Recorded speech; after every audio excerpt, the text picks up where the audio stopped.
Before we start, I would encourage you to have a set of the sermon notes. If you don't already have them, just go to the link below. You'll be able to print a set of the sermon notes from that link. Also, I encourage you to have some communion elements. You want to have some bread or a cracker. You want to have some juice or wine. If you don't have juice or wine, probably anything to drink would work. But you'll want to have those communion elements because here in about 20 minutes when we get to the end of the sermon, we'll move right into a time of communion. So if you need any of those things, I would encourage you to pause the video right now. Grab whatever you need once everything is ready, then go ahead and resume the playback. So, I am sure that at some point in your life, you have had someone come to you and tell you about this person that they are getting to know and tell you how great this person is. Now, many times it is in the context of a new romantic relationship. This person will tell us about this new woman that they met and tell you all of the amazing things about her. Or perhaps they'll tell you about this new guy that they met and all the terrific things about this guy. And we let them talk and we hear all of the superlatives about this woman, about this man.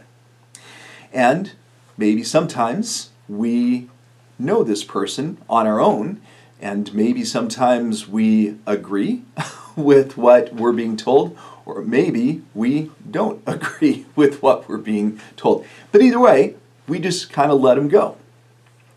And I can tell you that about 25 and a half years ago, that if you were one of my friends or if you were one of my family members, that I was telling people about this new young woman that I had met in Lincoln, Nebraska. Telling people how beautiful she was, telling people how smart she was, telling people how funny she was, had a great sense of humor, very sarcastic like mine, so I found that very appealing, telling people that she was an incredibly strong person, not just strong on the outside, but strong on the inside, where it matters the most. Now, if you're wondering, if that young woman, who's now my wife, if she was telling people about me, to be honest with you, I was not privy to most of those conversations, but I did hear about at least one of those initial conversations after the fact. So 27 years ago was when I moved here to Lincoln, Nebraska. I had been working for a church in southern Michigan and a church here in Lincoln hired me to be their college pastor. They paid for my move out here to Lincoln, which was very generous of them. And it just so happened that the person who coordinated the move and was in charge of making all the arrangements for my move from Michigan to Lincoln, it just so happened that he was the uncle of my wife. Now, my wife didn't realize that at the time.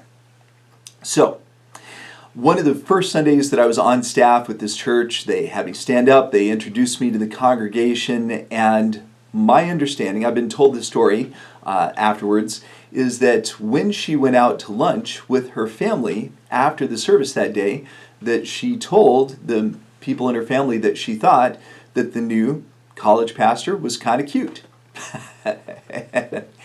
And perfect opportunity because I had gotten to know her uncle a little bit, at least through the process of moving out here. You'd like to think that he would have spoken up and said, "Oh yeah, great guy," except the problem was, as you know, stressful can be a little bit stressful. Moving can be a little bit stressful, and unfortunately, in the process of making all of those arrangements, my wife's uncle and I had butted heads a little bit, I'm sorry to say. And that was probably more on my end than it was on her uncle's end. Her uncle did this for a living, did this all the time. I didn't do this very often, and I'm afraid that I probably did not put my best foot forward at all times in the moving process. Again, because the moving process is stressful. So my wife says to her family that she thought the new college pastor was kind of cute, and her uncle said to her, "Yeah, well, I'm not very impressed at all with that guy, just so you know." Thankfully, my wife did not listen to her uncle, something I'm sure that she has regretted ever since, but the point is we got married, and I would like to think that I was able to bury the hatchet, whatever hard feelings there might have been from the moving process. Actually, I like her uncle a lot, and I think everything was copacetic not long afterwards. He came to the wedding, so that was a good start, and spent a lot of time with her uncle. He's no longer with us, but really loved that man a lot. The reason that I am talking about all this stuff, the idea of talking about others and telling people how wonderful they are, is because in the lectionary psalm we're about to take a look at, the psalmist is going to be telling us about the greatness of our Creator. So, without any further ado, let's take a look at that lectionary psalm. It is the 40th psalm, and it is a very slightly abridged reading of the 40th psalm. For the director of music of David, a psalm. I waited patiently for the Lord. He turned to me and heard my cry. He lifted me out of the slimy pit, out of the mud and mire. He set my feet on a rock and gave me a firm place to stand. He put a new song in my mouth, a hymn of praise to our God. Many will see and fear the Lord and put their trust in him. Blessed is the one who trusts in the Lord, who does not look to the proud, to those who turn aside to false gods. Many, Lord my God, are the wonders you have done, the things you planned for us. None can compare with you. Were I to speak and tell of your deeds, they would be too many to declare. Sacrifice and offering you did not desire, but my ears you have opened. Burnt offerings and sin offerings you did not require. I said, I desire to do your will, my God. Your law is within my heart. I proclaim your saving acts in the great assembly. I do not seal my lips, Lord, as you know. I do not hide your righteousness in my heart. I speak of your faithfulness and your saving help. I do not conceal your love and your faithfulness from the great assembly. May all who seek you rejoice and be glad in you. May those who long for your saving help always say, the Lord is great. You are my help and my deliverer. You are my God. Do not delay. May God bless the reading of the beautiful and the powerful and the inspiring word. So, this is a passage with which I'm guessing you're familiar, and if you are a member of a very small subset, if you are someone who is a fan of the Irish rock band U2, then you are definitely familiar with this song, because way back in the early 80s, U2 wrote a song. They titled it 40, and for the most part, the lyrics to the song 40 are taken directly from the song. And for U2 fans, you know that there have been many times when U2 used the song 40 to close their concerts. So, like I said, U2 fan, you definitely are familiar with this song. For the rest of us, though, and I say the rest of us, I am a U2 fan, but for everybody else, my guess is that you may be very familiar with this psalm as well, because there's a lot of verses in here that are pretty familiar. Let's do what we always do. Let's talk through the psalm. Let's make sure that we understand some of the things in this psalm. I will admit that there are verses or two in here that are rather confusing. So we'll try to talk through those. After you talk through those, then we will focus on three of the truths that this passage has for us about our relationship with our Creator. There are more than three truths, but we'll focus on three of them because that's what we got time for. So, at the very beginning of the psalm, in the title line, it says that this is a psalm of David. You know that about half of the psalms in the book of Psalms are attributed to David. This, to me, certainly sounds like the other psalms that are attributed to David. There is a feel, there's a cadence, there is a certain language, there's a certain poetry that I certainly associate with David's psalms, and this psalm certainly fits that pattern. In the first stanza, it begins with the words, I waited patiently for the Lord, and he turned and heard my cry. And then it says, he lifted me out of the slimy pit, out of the mud and mire, set my feet on a rock, gave me a firm place to stand. Now, a very logical question for us to ask is, did that really happen? I mean, David was the king of Israel. Was he hanging out in slimy pits? Well, certainly he wasn't after he became the king of Israel. But one of the things that we know about David is that before he became king, that the previous king, King Saul, at one time was actually pursuing David through the Judean wilderness, trying to have David put to death.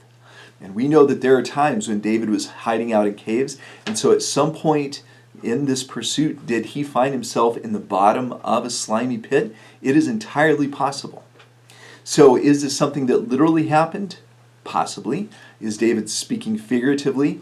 Like when I say, well, I'm feeling kind of down in the dumps. Does that mean that I am hanging out in the city dump? Well, no, of course not.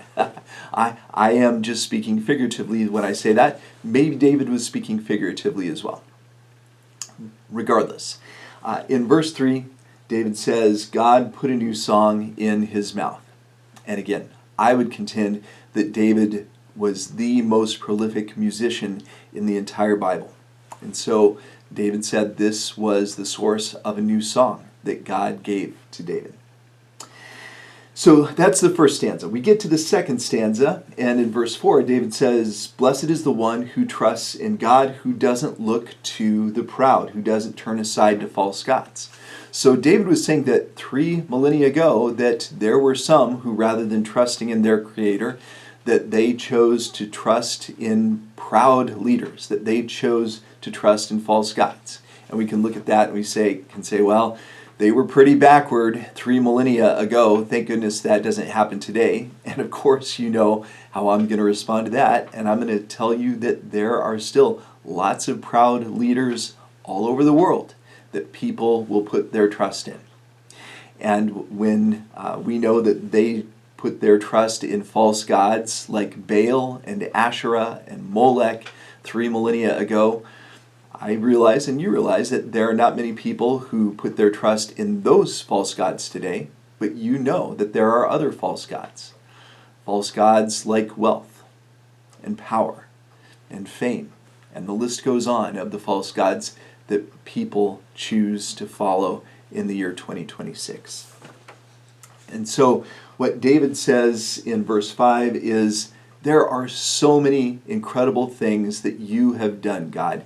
And just like we talked about at the start, how sometimes people will gush about all of the great things about this person or this person, David is telling us all of the great things about God in verse 5.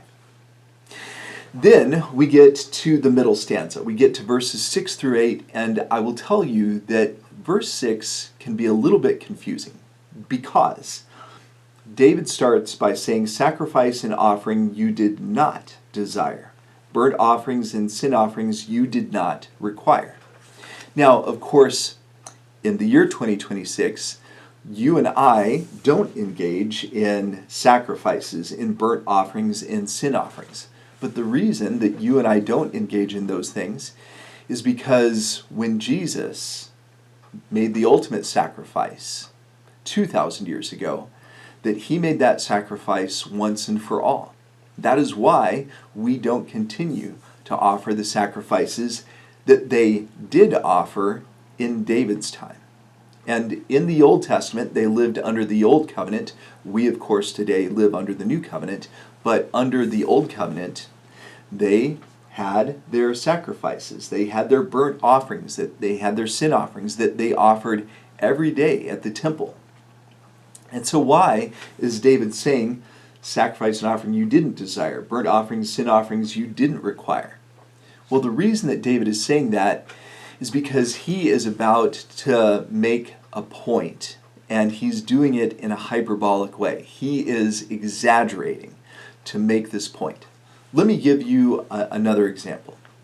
Let's say I was talking about the importance of the churches in Lincoln, Nebraska, and specifically the importance of this church, Southview Christian Church, as far as I'm concerned.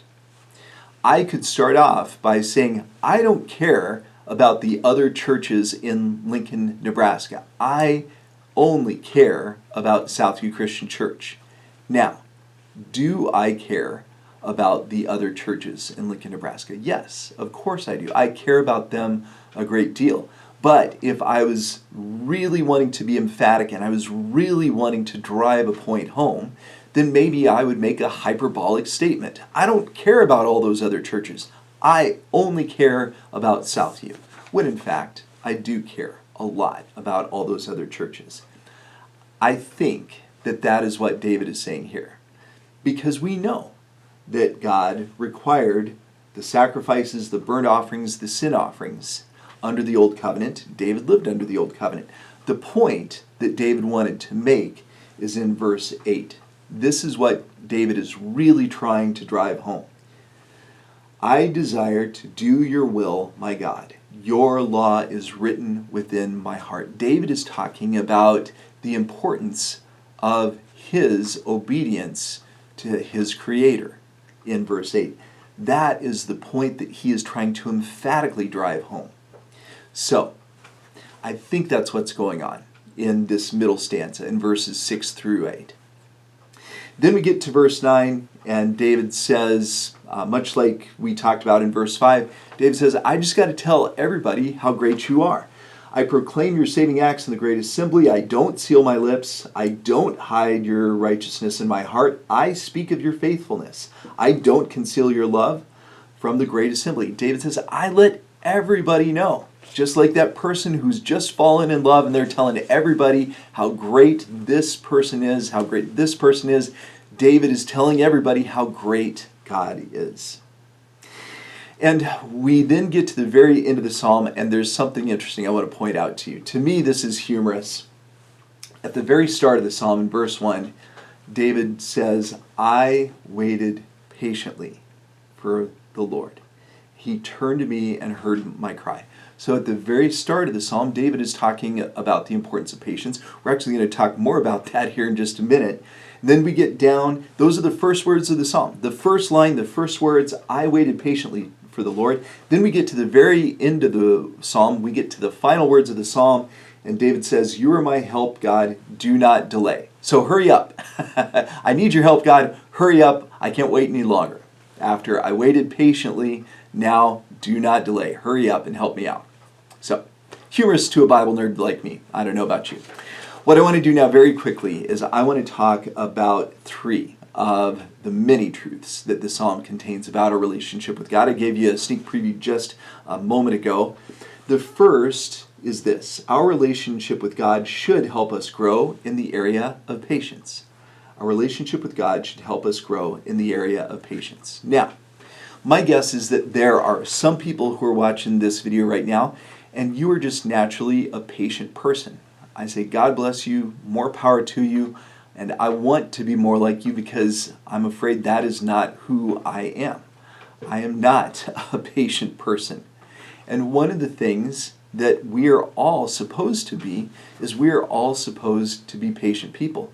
We're told that patience is one of the fruits of the Spirit in the New Testament. And so, one of the things that hopefully I have done over the last however many decades of my life is hopefully I've grown at least a little bit in the area of patience. Because you and I have both seen that God's time is not always as rapid as we would want it to be. Sometimes we pray for something and then we wait and we wait and we wait. Just a quick side example. Some of you have heard me talk about this before, but with our oldest son, he was born with some pretty serious medical issues, and the vast majority of those medical issues were taken care of over the first 5 years of his life. After a series of surgeries and therapy, by the time he was about 5 years old, you would never know about all of the medical issues that he was born with. Having said that, he had a few of those medical issues that were not resolved during the first 5 years of his life. And now, some 17 years later, now we're coming back and he's having another series of surgeries to resolve the remaining medical issues.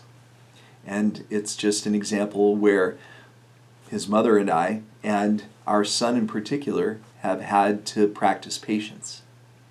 So, I share that with you just as a way of saying, I know that some of you have prayed about things, you've waited a long time. I can tell you that in my family, we've had that experience as well. All right, I need to hurry on. That's the first truth. The second truth is this: our relationship with God should help us grow in the area of trust. Our relationship with God should help us grow in the area of trust. In verses 3 and 4, David says, many will see and fear the Lord, put their trust in him. Blessed is the one who trusts in the Lord. So this idea of trust, David mentions a couple of times in a couple of verses in a row. So obviously that is something that David was trying to convey as he wrote this psalm 3,000 years ago. And I think a good question for all of us to ask ourselves is, how much do we trust God? I would certainly encourage you to talk to God about that in your quiet time this week, because I think most of us trust God. Otherwise, you probably wouldn't be watching this. I wouldn't be sitting here recording this video if I didn't trust God. But I think most of us have room to grow in our trust of God. So talk to God about that in this coming week.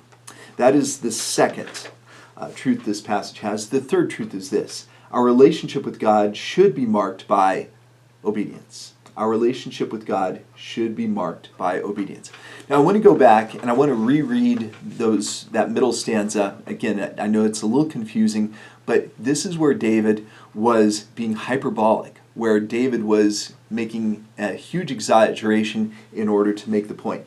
He said, sacrifice and offering you did not desire, burnt offerings and sin offerings you did not require. David said, I desire to do your will, my God. Your law is within my heart. I desire to do your will. I want to be obedient. David said, that is what I want. More than anything else is to be obedient. And so something that you and I need to do is we need to practice obedience. You've heard all of the sayings. There are lots of just colloquial sayings that reinforce the importance of obedience in Christian life. For example, we need to practice what we preach. Another example is, if we're going to talk the talk, then we need to what? We need to walk the walk. Obedience is incredibly important for us. And as we prepare to gather around the communion table, we know that Jesus was obedient as he willingly went to the cross for us. Right now, I want to share with you the words of institution. The Lord Jesus, on the night he was betrayed, took bread. When he had given thanks, he broke it and said, this is my body, which is for you. Do this in remembrance of me. In the same way, after supper, he took the cup, saying, this cup is the new covenant in my blood. Do this whenever you drink in remembrance of me. Whenever you eat this bread and drink this cup, you proclaim the Lord's death until he comes. So right now I'm going to invite you to grab your communion elements as I grab mine, and I'm going to invite you to partake with me at this time. The body of Christ, broken for us, we partake in remembrance of him, and the blood of Christ shed for us, we drink in remembrance of him. Let us pray. God, we thank you for this beautiful psalm by David. We thank you for the fact